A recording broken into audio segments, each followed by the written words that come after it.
I'm John Travis here in Mullumbimby, New South Wales, with Susan Campbell in Sebastopol, California, on what's the longest day of the year here and the shortest day of the year there. And Susan, we go back 40 some years from when you were my neighbor on Hillside Avenue in Mill Valley when I was running the wellness center. And through your partner at the time, Barry, I met my co-author, Regina, a big connection. Then I reconnected with you in 2001 when you published Getting Real, and I've been staying close to whatever you're up to ever since. I consider you my mentor and wise counsel. So I want to find out who you are and why today. The what is well documented elsewhere, and you're a psychologist. So how did you get interested in psychology? Well, when I was in high school, I was the kind of person who everybody came to share their soul and their problems. And so I just naturally assumed that role in my social group. And I also, even before high school, was beginning to observe the culture and notice how phony people were. How people were so into self-image as opposed to something that I thought was more essential, like, what kind of a person are you? Are you a good person? And my family supported the values that I'm talking about now. So I didn't just pop into the world with that kind of consciousness. My parents were also somewhat critical of the social order of the day, and because the phrase we had in those days was keeping up with the Joneses. We got it now, keeping up with the Kardashians. But it meant basically living beyond your means in order to present a positive social image. And I got very interested in that theme and in the general theme of how human growth can lead to culture change. Now, where did you grow up in cultural wise, geographically? Schenectady, New York for the first half of my school years. And then when I was 13, so for junior high and high school, Binghamton, New York. And your parents, what was their background or your dad's work? Did your mom work, or was she my mom was a stay-at-home mom. She had 4 kids. She was really into being a mom. She was really good at it, and she played with us and didn't worry about whether the house looked good or not. So I love that kind of a mom. I grew up in a very child-centered household where we were really trusted to kind of run free. And my father was a businessman. He was a middle manager in a big corporation. He was a sales manager.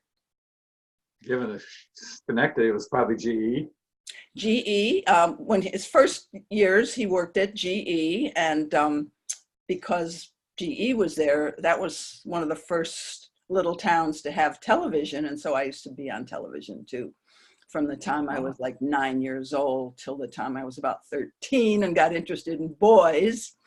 Then my TV career went out the window, but I was doing commercials on TV for things like Oreo cookies and Glamourine rug cleaner. Those were 2 of my, I could say, my clients.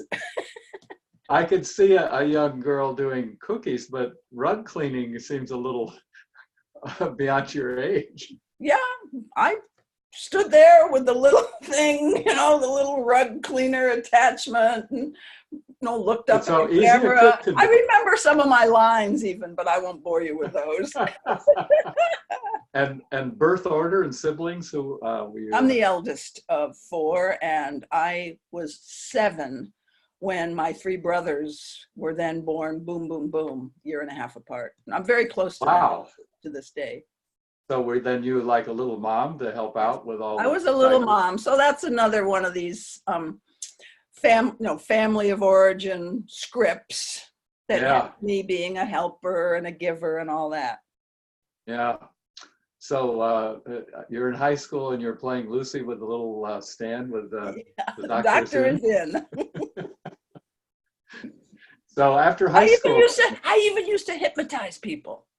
Oh, really? I read books about stuff like this, and then I would I don't know if it was working, but I would regress them, stuff like that. I mean, that was my play. You know, some people play whatever they play, teacher or businesswoman. I mean, I played those kind of things too. You know, a lot of child's play is role taking for Yeah. adult role. Yeah. I remember doing a lot of that. But yeah, but the hypnotist and the person who could sort of understand things that no one else understood, that was Wow. that was part of my self-identity. And then you went off to college? Yeah, right away, college. Did college in 3 years, got my master's in 1 year, and my Where was that? PhD in 2 more years. So I was only in higher education for like 6 years to go from high school to a PhD. I got Wow. my bachelor's at Drew in Madison, New Jersey, my master's at Temple in Philadelphia, and my PhD at University of Massachusetts in Amherst, clinical In psychology. Amherst. Mhm. Wow. And I taught at UMass then for 12 years until Uh-huh. 1977. So I got my PhD in 67, taught there till 77. So we were in Massachusetts at the same time. I was in med school in Boston, but didn't connect with you quite that early. So what was teaching like for you? I loved college teaching. You know, I was teaching people who were older than I was, because it was a pretty well-known grad school, and a lot of people were coming back to school. Like I was on Quincy Jones. He didn't finish, but I was on Quincy Jones's doctoral committee, Roberta Flack's doctoral committee. Those two didn't finish. Yusef Lateef, famous jazz artist, he did finish. I was his doctoral chairperson, and we had his orals at a jazz club in Greenwich Village. UMass was happening. Bill Cosby went there at that same time. A lot of famous Black artists were graduate students at the school where I was a teacher. Wow. And then I know at some point you and Irv Katz connected up, and I'm going to interview him next, I hope. Oh, good. He's just turned 90. Yeah.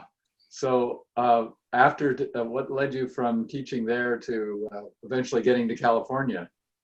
Oh boy, you know, it's kind of a fun story, but I'll try to abbreviate it. I had never even seen the West Coast when I was there in my, I guess around age 30, early 30s, teaching at UMass. And I was walking down the street of Amherst, and on the curb next to a garbage can, it must have fallen out of the garbage can, there was a paperback book that said 12 Glorious Days in San Francisco, a self-guided tour. I picked it up, I sat down on the curb, and I flipped through this book. And I guess my time at UMass was starting to come to a close. I was starting to feel that the academic world was perhaps not a big enough world for me to be teaching in. I had a captive audience. I didn't have to really perform at my highest, you know, to get an audience. And so there was just something small about the university community.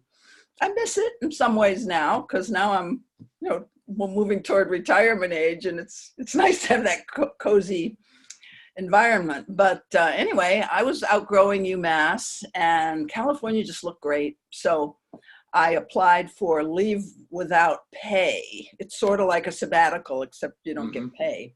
And you still have to do research and do something while you're away. And I took a whole year off to sample living in San Francisco. And Irv Katz and I had been friends a few years already. We had met at Association for Humanistic Psychology conference, and had become really good friends. And he was thinking of doing a sabbatical himself. So we said, let's rent an apartment together. So we both got permission to leave our universities without actually leaving our jobs. You know, we had something to come back to. And we took that year and did a lot of the California workshops, all kinds of sexuality stuff, Morehouse. And we also started the graduate program in psychology at Antioch West, which later Will Schutz taught in, Lonnie Barbach taught in. Yeah. You know, in fact, one of my students was I can't even think of her name now, Starhawk. If you know Really? who Starhawk is. I know. I'm interviewing her too. Yeah. Yeah, she's written a lot of wonderful books. Yeah. She's been a major factor in our evolution of wellness. So now I guest lectured for Will at Antioch West, and that's when Irv ran into me.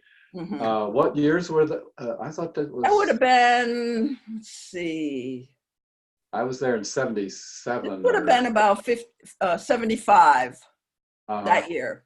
A little before me. Yeah, because then I quit in 77 to come back to California full time. And you. But I went back after I did my 1 year there, where I did the Antioch West year and did that teaching, and Will Schutz wasn't there yet, but he was there shortly afterwards.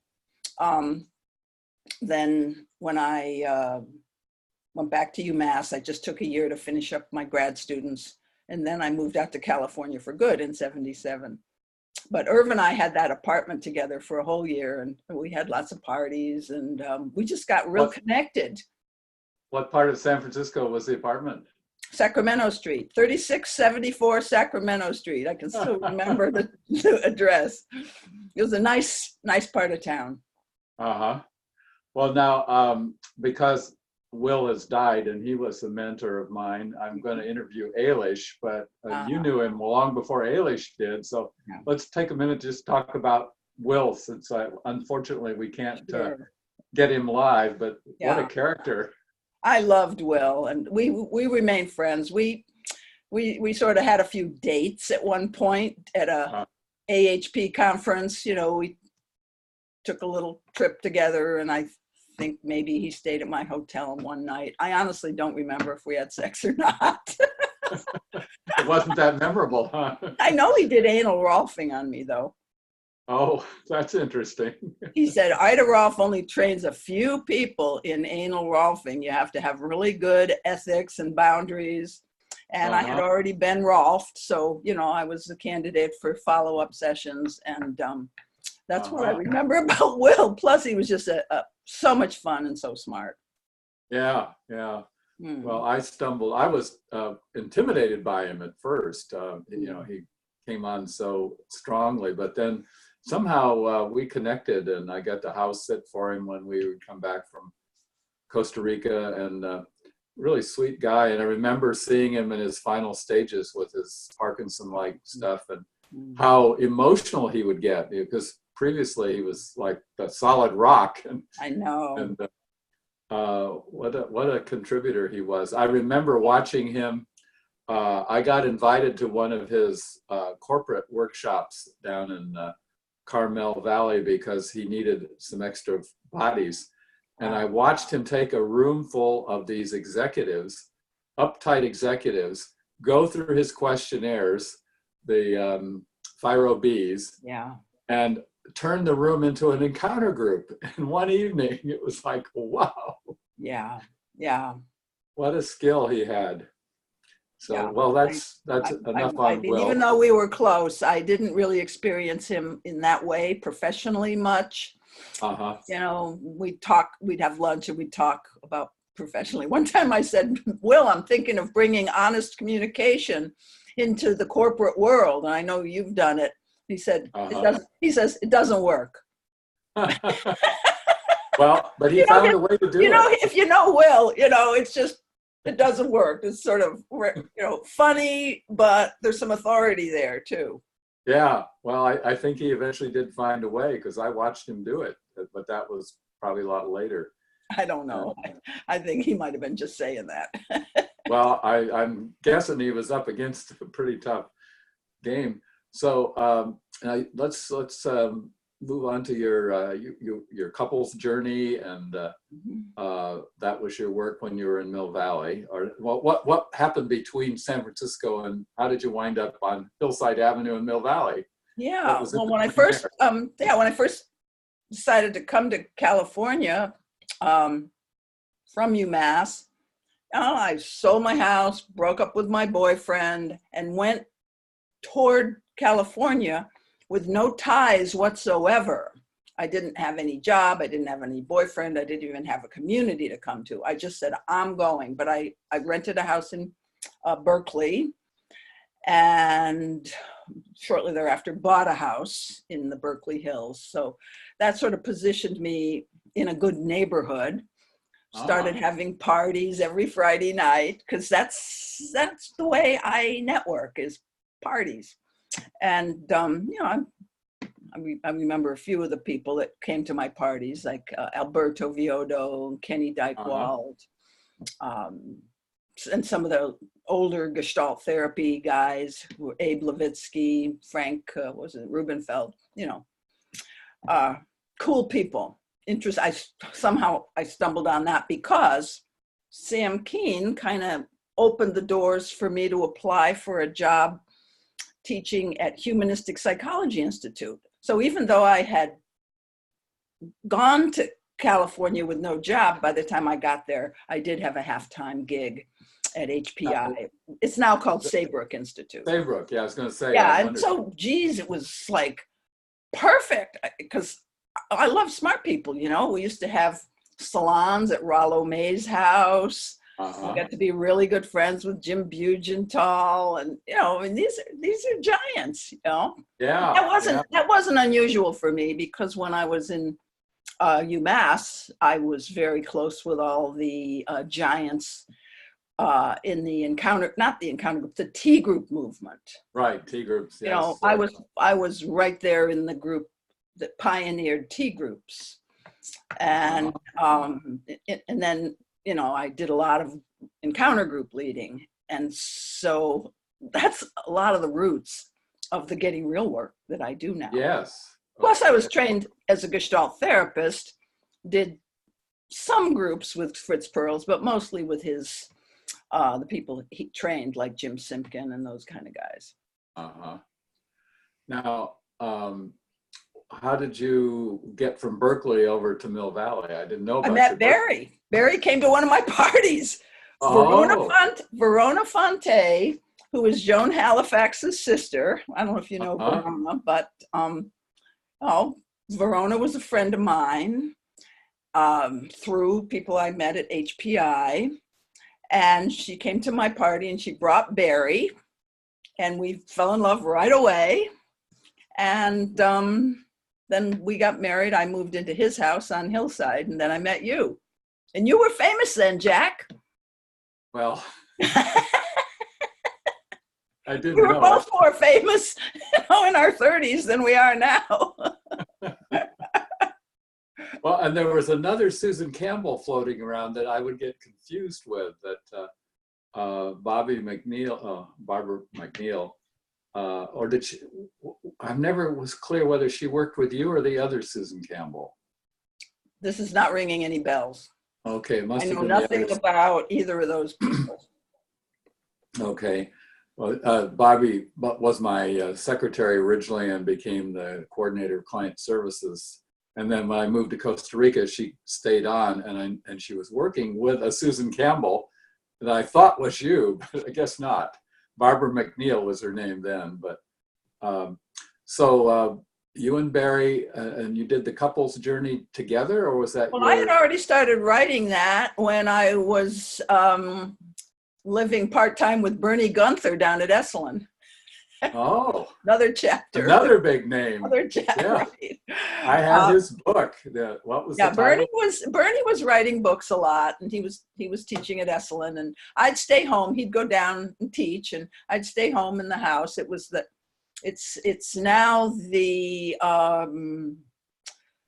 Emil White. Oh, Henry Miller. It's now the Emil White owned it, who's a great poet, and then he had bought it from Henry Miller. So I was living with Bernie Gunther in Henry Miller's former home that's now the Henry Miller Library in Big Sur.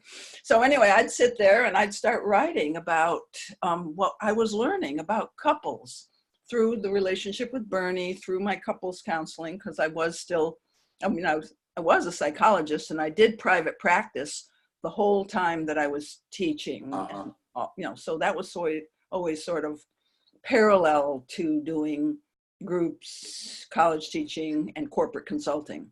So I worked with all levels of systems. Yeah. Was this simultaneous with the Berkeley House too? You were part-time in Big Sur, or? No, this was before. Oh, before. So I had already started the couple's journey before I moved to California. I was already working on it. I was sending it to publishers. By the time I got to Barry, I had a manuscript almost done, but he was a support in kind of refining some of my ideas. One more rewrite, and but he wasn't really a collaborator on the book very much. I would say Bernie was a little more of an inspiration, not a collaborator at all. But because Bernie was such a poet and he did poetry all the time, I started writing poetry, and I put poetry in the book, The Couple's Journey. It wasn't very good poetry, but it was a novel idea, and some people seemed to like it.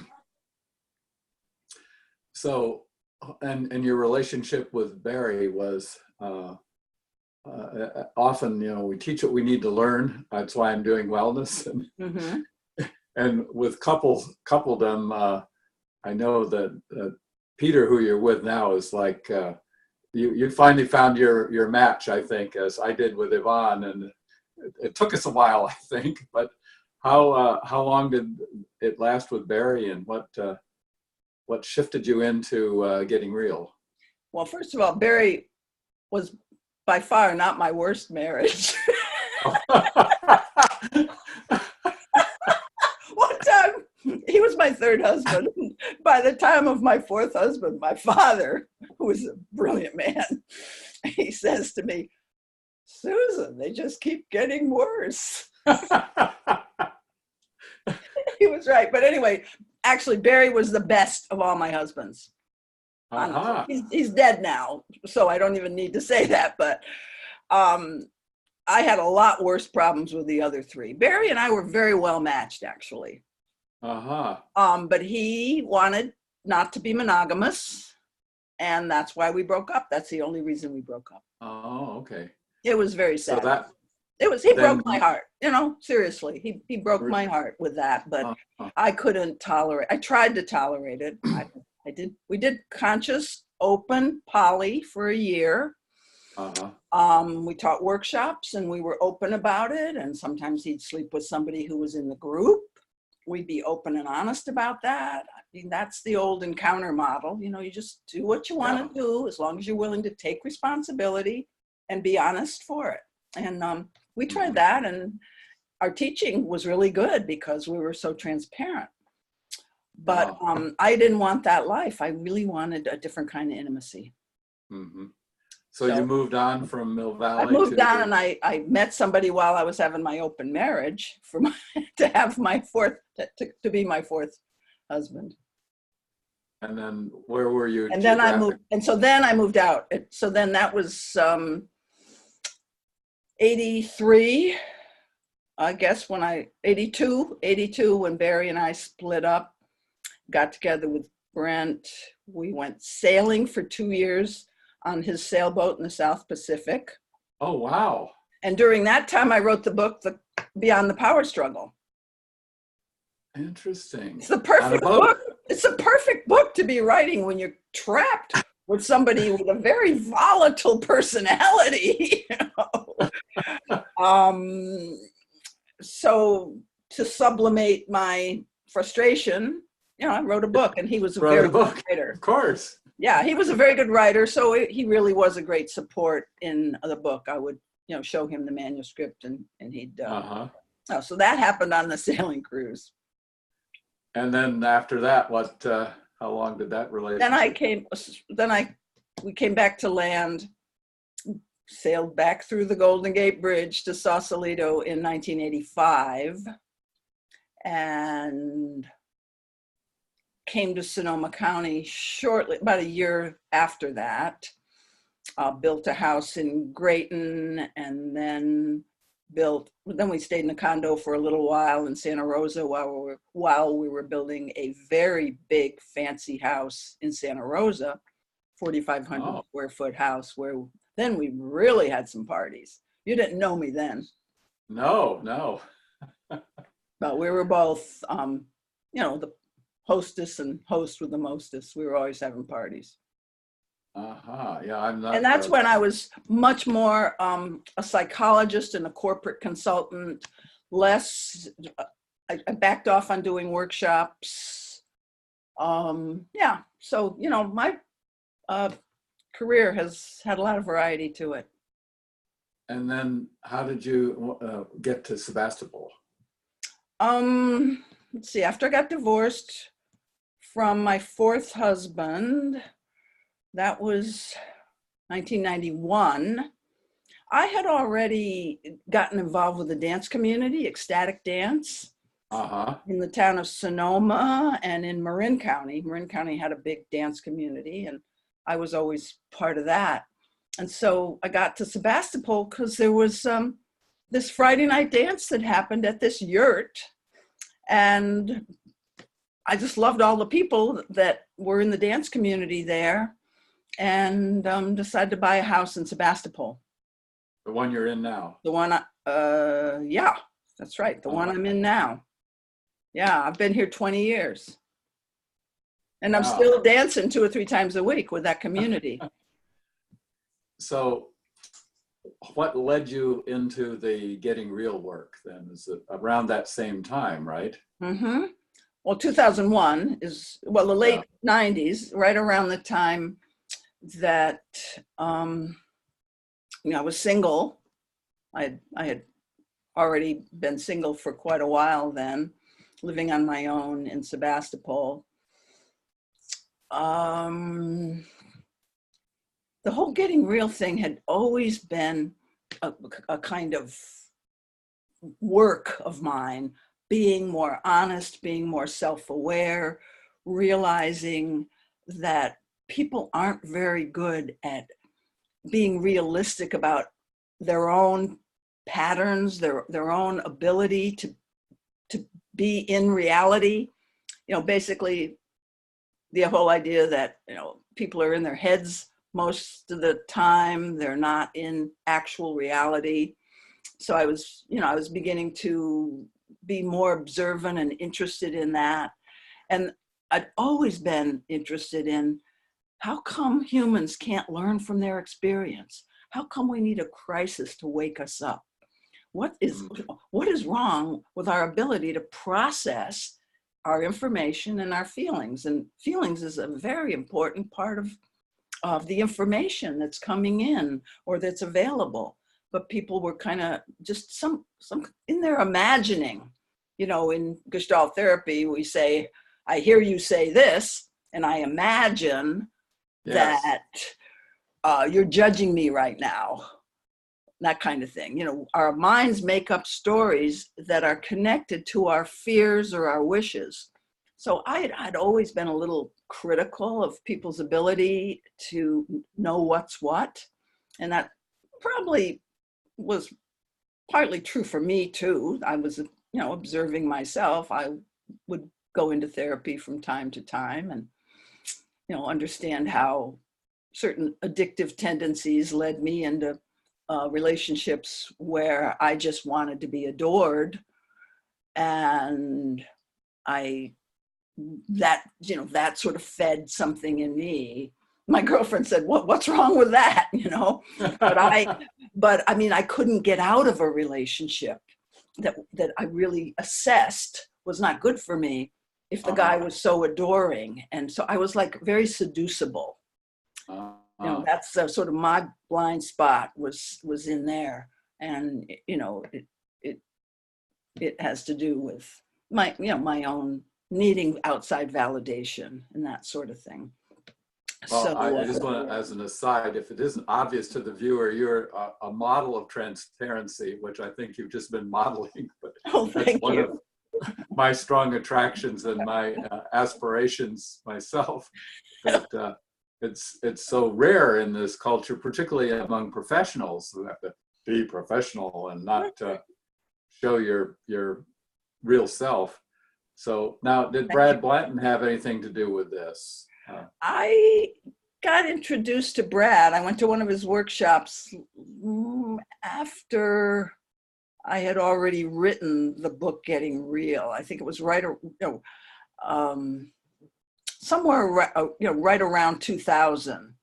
I went to a workshop, but I had already written. It hadn't been published yet, but it was right around that same time. I was doing honesty workshops. I didn't call them Getting Real at that time. Up at Harbin during the late 90s. I called it the Honesty Workshop or the Honesty Event. And I read Radical Honesty, loved that book, met Brad, loved Brad. We became friends. And so I trained with him. I went through all the training to become a certified Radical Honesty trainer. I haven't done much with that because it's basically Gestalt therapy, which is the same thing. So, I mean, I've been doing Gestalt therapy in one way, shape, or form, but my Gestalt therapy is really, there's quite a bit of focus in the back of my mind on helping humanity up-level the stage of consciousness that we're at. Mm-hmm. So that we aren't so identified with the ego mind, but we understand the ego mind and we work with all the impulses and subparts of ourselves. Like the need for approval. I mean, we all have a need for approval. Yeah. I'm noticing some similarities with spiral dynamics of moving up the spectrum to, I can't remember all the colors, but getting out of the ego and the lower, or Ken Wilber's model. And I see you as a bridging of so many different disciplines. Like I also noticed that your work parallels NVC, but in a much more less rigid, formulaic, which bothers a lot of people who are P's on the Myers-Briggs. It's great for the J's, but we P's. Yeah, I'm a P. So, yeah, well, thank you. I've always been interested in developmental theory, and my first book, which was called Expanding Your Teaching Potential, it's on Kindle now, but it's way out of print. My first book was Before the Couple's Journey, had a lot of stuff on kind of like what Ken Wilber developed, cognitive development, emotional development, moral development, spiritual development, how all the different developmental theories have certain things in common, like you get to the next stage and you include the other stages and so forth, transcend, Ken Wilber has, he's gone so far beyond where I would have even had the self-discipline to go, so I'm in no way like comparing myself to him other than that I have that same kind of a mind, but with less discipline. And yours is accessible, whereas Ken Wilber is like, whoa, my head is spinning. Yeah, I know. I used to read him and go, Oh my God. I'm getting something, but maybe that's sort of what you need to do sometimes with certain books is they blow your mind. You can't really understand them, but I think at this stage, our minds are supposed to be blown. Yeah. So good for Ken, I see Getting Real as a transitional growth technology, sort of a transitional between emotional wellness and spiritual evolution, where we get to the identification that is beyond, we don't have a fixed identity. Transpersonal. The transpersonal I would be, people say it in so many different ways, but where you do truly feel both your divinity and your oneness with all and your humanity, both and that's, humanity is somehow, I'm going to say we're having trouble with our identity right now, with who we are, and we're being thrown curveballs at every turn, like relativity of truth, what's Yeah. truth, fake news. All that stuff I see has an evolutionary purpose to Yeah. confuse us so we don't think we know, But that's I like but I don't teach that in my workshops. I teach much more practical things like communication tools and self-awareness Yeah. tools.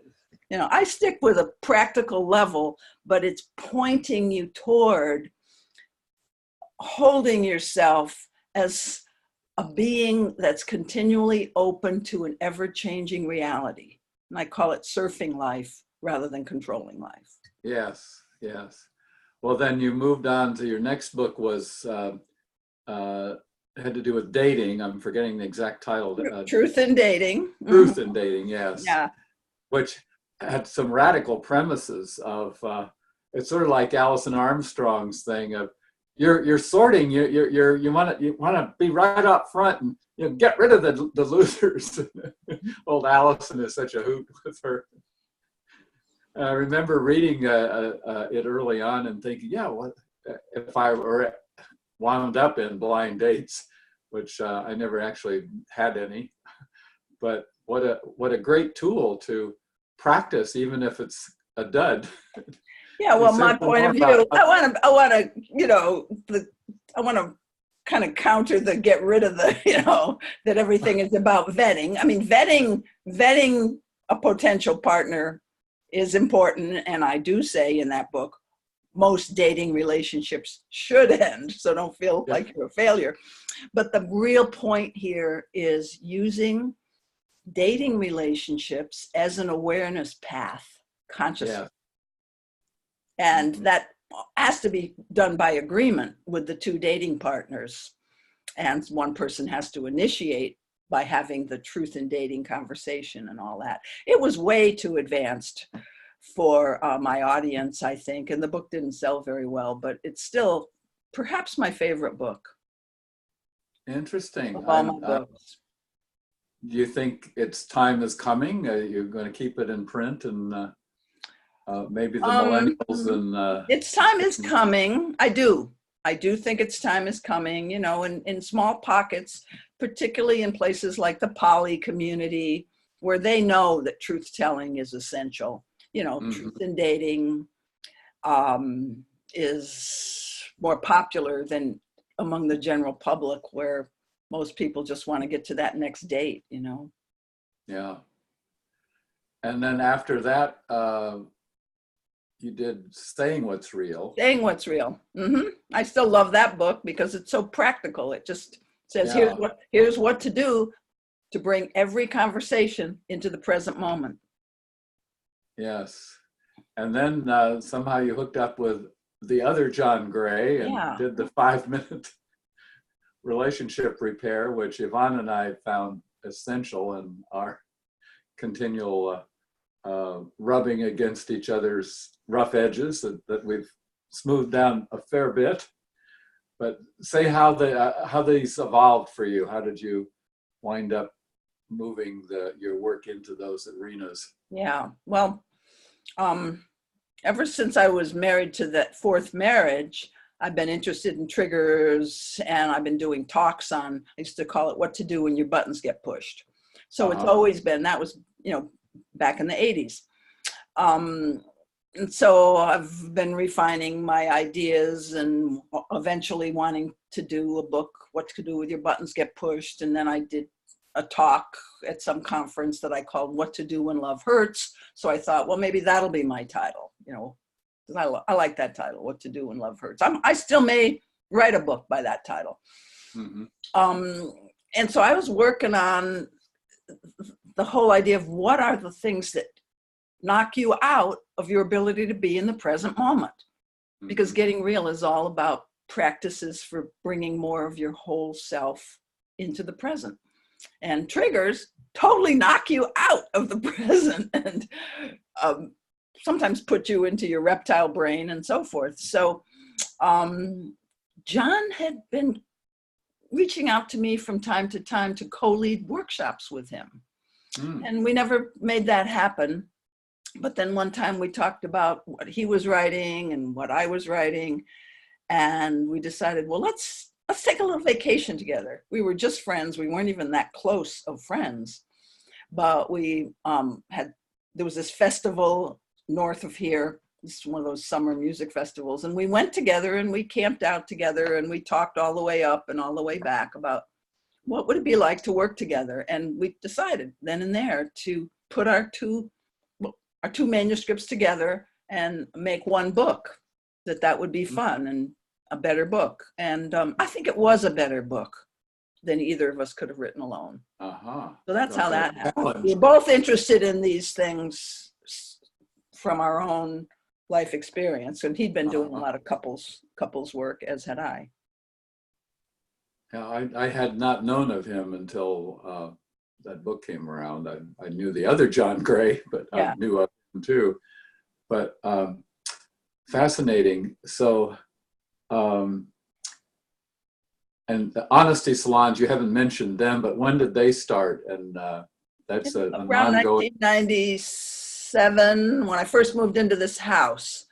I started, that's when I was, occasionally doing a workshop up at Harbin called the, Honesty Event. I would I started doing honesty salons. I started them once a month for 3 hours in my house. And then I started doing them twice a month for 2 hours. But basically, this form and the guidelines for an honesty salon are in the book Getting Real, Appendix A. Speak from your own experience and stay on your own side of the net, stuff like that. Those guidelines, they've been updated and modified over the last 20 something years, but it's basically, that's the curriculum for an honesty salon, is attempt to follow those guidelines in a circle of people, committed to transparency and authenticity. And for our viewers who probably never heard of an honesty salon, but my early participation in it was mind-blowing in terms of practice in being in the present with minor stuff. And I remember the one where somebody's cell phone went off early on, and the woman sitting next to her was bothered by it. And we spent 2 hours dealing with everyone's reaction to everyone else's reaction to their reaction. And a seemingly trivial thing was fascinating. It was one of the most memorable salons I've ever been in.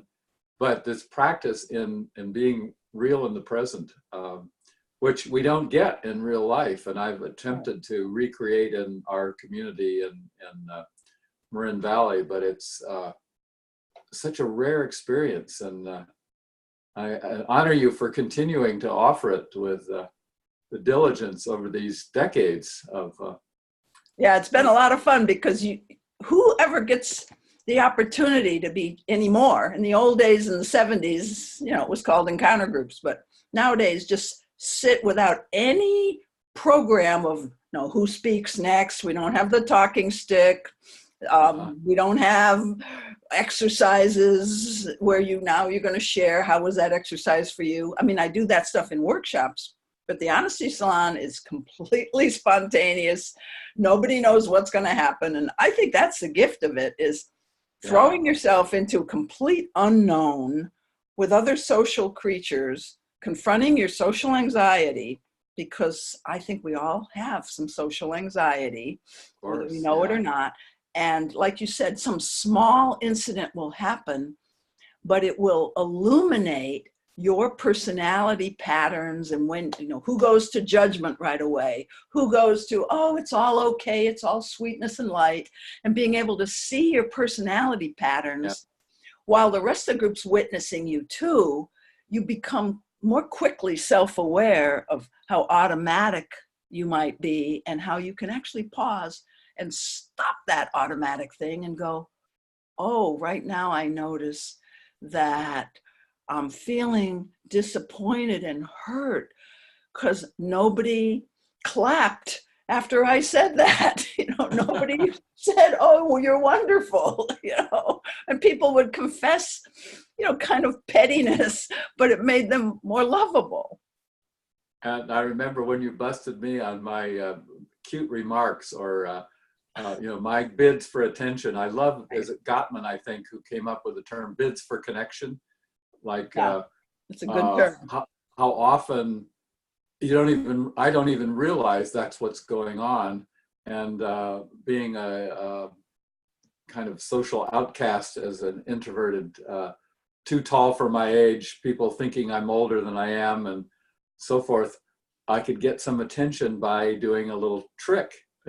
There's actually a picture of me in my playpen bending over looking between my legs so my father would take a picture of it. Clown. And I remember doing that for the attention it would get me. Mm-hmm. And it evolved into being smart and knowing lots of things.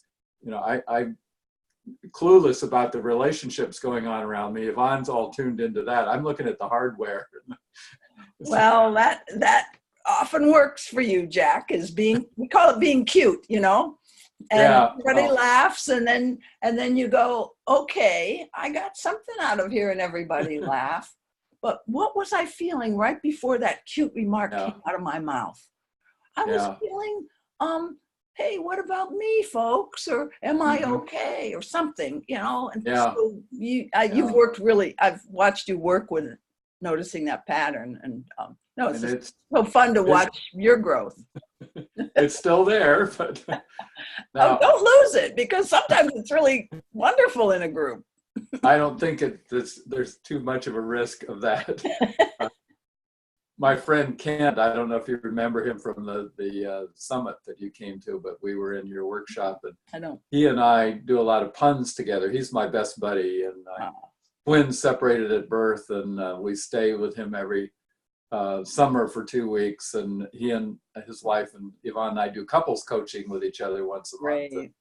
Daily when we're with them. It's fantastic. But anyway, the issue that I've probably encountered with the most difficulty in wellness, and I actually wrote a paper about it when I was so-called teaching online at RMIT University, which was, we didn't see each other, we didn't talk to each other, it was all online. And if the currency of wellness is connection, what's wrong with this picture? It wasn't teaching to my mind, but I realized, this is my passion of how do you, the ultimate step in wellness to me is owning your projections and owning your shadow and how that shows up in your judgments. And I love your term self-talk because it defuses the term judgment. It makes it more palatable and transparent. But I continue to struggle with the problem areas of my life, of my estranged younger daughter, and how my shadow is projected onto her. And in our group in Marin Valley that you came and spent an evening with us on, and what we continue to struggle with, of people projecting their shadow on each other and not getting it, and how do you own it? And your tools are the best in terms of getting to the bottom of it. But the book on triggers, 5-Minute Relationship Repair, that's all about reowning projections. And I'm with you, Jack. That's the most important of all the true skills if humanity is going to evolve. Yeah. And it gets so little press. It does. It's just so much more fun to blame. Yeah. And when you bring it up, people are like, what? Yeah. And how do we project it in the larger picture of the political situation and the polarization of our culture? And I own, it's like, I can't stand these people, and some of them are my sister and friends who are Trumpsters. And it's like, how do I get beyond my projection, my prejudices? And you can't see through that. And one of the things is it takes enormous patience, and which most of us are not big on, whether we're part of the red state or the blue states. And one of our shadows, I think, is I just want to do it my way. can't you idiots see? Because if somebody can't see my way, it slows me down. I can't really get, Congress, the Senate and the House, the Senate's going to slow us down. All of that. That's one of the inquiries I've been doing is what is the shadow of there's quite a few answers to this question. What is the shadow of humanity that needs to be illuminated at this time with Trump in the White House and the polarization? But one of them is I want to get my own way. Yeah. See if it fits. If the shoe fits, wear it. But it fits me, frankly. Well, I'm trying to be humble about it, but I can get as up on my judgmental place as probably a lot of the rest of us. Yeah, we're getting forced into confronting it like never before. Like never before. Yeah. Because those people, I'm making this all in quote, those people really are so frustrating. But here's where connection comes in. It breaks my heart that I can't connect with you, that I can't find any thread of connection, because I see that you're a human being. I see that, in essence, you want good things for your children just like I do. Yeah. All of that. And the other thing that I don't know if you know that Michael Mendiza has taken all of Joe Pierce's books and put them together with about 10% of each book, because I'd only read a few of the later books, beginning with Cracking the Cosmic Egg, and he's threaded them together into one book that he's trying to get, his publisher, the one that did all these books, trying to get them to do it. And I proofed it for him. And it's fascinating the degree to which basically we're in this culture that we don't even recognize, like the fish in water. And we think we have a lot more free, what is the term? Free will? Free will than we do. Right. And I'd love to see that manuscript, so send me a link on that. I think he'd be fine with that. I'm going to interview him in a few weeks. Michael's done a fabulous job with supporting Joe, and turns out Joe's daughter lives in Hamilton, right across from us, and I've gotten to know her. She's 38. Yeah, Shakti. She was babysitter for Sienna when we lived in Virginia near Joe, and I knew her from there. I didn't know her very well, but now at age 38, and she's a yoga teacher, beautiful young woman who's starting to do writing of her own, and she really gets her dad's work, which unfortunately neither of my daughters get any of my work and think I'm crazy, but it's a treat to see her evolving. So got off on a sidetrack there with Joe Pierce with this issue of culture and the degree that we are enmeshed in it. And wow. Yeah. So where to in the future, Susan? What's your wisdom for future generations who I hope will be watching this long after we're gone and maybe getting some benefit from in the old and prehistoric days of an evolved culture that we hope will happen? Yeah. Well, I think I'm continuing to refine the ideas that I've worked with up to this point. I don't have any big new thing. Every once in a while I think, I'll do something on has to do with aging because I'm getting old. Getting real about getting older. Or I had thought of a book about when one member of a couple is healthy and the other one's kind of disabled or falling apart, the new kind of conflicts at this developmental stage. I'm kind of interested in those things, but my passion is always going to be getting real, personal and cultural evolution, and just learning to do better and better what I'm already doing. So I'm not sure about next books, but there is one bubbling in me that has something to do with learning how to see what's what more realistically and, giving some practical tools to, it's like getting real volume 2, like really sharpening up your ability to learn from your experience. But to do that, you need to be better at experiencing your experience and being even more refined in your ability to see what is fearlessly, because there's so much denial and so much fear of emotional pain that's still in there, that I think helping people more efficiently process the emotional pain of triggers, the emotional pain of all the daily stresses, being able to process that, because I have a lot of tools that work really well for me. I'm at peace in love all the time, even though I joke about having judgments and this and that. I honestly don't take that level of reality seriously. And I don't know how to put into words what really has worked for me quite yet, but I'm going to work on that for my next book. Well, and I'm moved by the idea of, as we're aging, and I've just discovered that my therapist, who's a few months younger than me, back in the 70s when I was doing reparenting and transactional analysis, that she's got severe cognitive impairment. I went to see her. She just moved to California from Baltimore.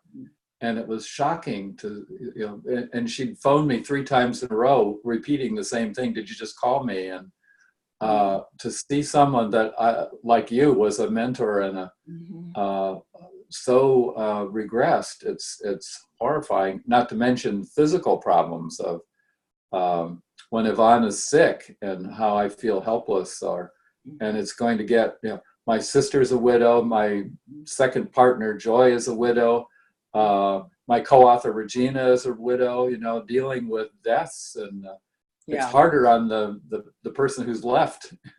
I know. I'm truly interested in all of that too. Yeah. So maybe if I live long enough, I'll get around to, the developmental tasks of this final stage of life. Yeah. Well, now I want to come back to the couples thing again of you're meeting Peter and this man in your life that I really admire, and watched the two of you together. And can you say something about that in terms of? Well, I hit the jackpot this time, and I made up my mind that I was going to stop just having playmates, because after my divorce, I thought, I'll find the man of my dreams, rather quickly if I'm just single for long enough. But no, that didn't happen. So I started having playmates, and, there was always a man in there in my life because I love attention. But then I decided I was going to stop doing that and kind of choose somebody who I could grow old with. And I totally chose the right person. And he was just right there where I was. And we have one of those relationships where you both love each other equally. There's no pursuer, distancer, and we're still hot for each other. And he's like 81 and I'm 78. So I want to say that sex can get better, less frequent perhaps, because we're kind of lazy. You sort of I give into inertia at this stage of my life a lot more, which for me is like just part of aging, which is okay with me. But anyway, the thing with Peter is exciting and wonderful, and every day's a sitcom and every day's an adventure. We just love the life that we're creating, and it's very creative. For me, creativity is kind of my essential place. Exactly. Co-creativity is even more beautiful, and we're just creating a life together. How did you find him? A dating site called Senior People Meet, which is no longer in existence. And was he nearby, or how did you? He was in Healdsburg and I was in Sebastopol. He was about 45-minute drive. So that was easy. That was easy to start a relationship. And what's been 5, 6, 7 years? How long? Between 5 and 6 years, I guess, maybe 6 now. Well, yes, you can find love at old age. I know. I was 68 when I found Yvonne, and she was almost 68, and it's we're both discouraged or a little disappointed it took us so long, but we're making the most of it. And Yeah, that's great. I love you our guys together. yeah, we just we have more fun together. She'll be here in a week in Australia. We'll have 2 months together. It's our playtime for every year when we cycle through the seasons as I move from one side of the planet to the other. Yeah. Well, that's delightful.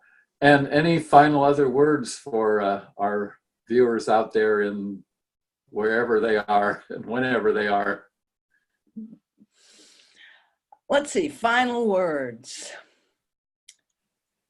Learning to embrace the normal emotional pains of life gives you so much freedom versus thinking there's something wrong with you or something wrong with somebody else when love hurts a little bit, or even when work hurts. You know, it's not like I want everybody to become masochists and, tolerate abuse. But this whole pain avoidance thing, I think we can get to a better place with being able to hold discomfort in love. So that's my vision for myself and for the people I'm trying to help right now. Wow, what a fitting summation of a lifetime that's hardly over. Yeah. Incredible contributions to our to me and the world. Oh, thank you so much, Susan. Thanks for doing this, Jack. And I just love that you're doing this. I just want to honor you for you really do stay connected with the people who are important to you. You have said the currency of wellness is connection. And I see you as a living model of this, more than me. So it's making you're up for my model for that, for sure. Well, thank you. It's the family I didn't have growing up. Well, you got this giant family who loves you now, Jack. And it's a delight to be able to pull it together in this document that we're making. So thank you. All righty.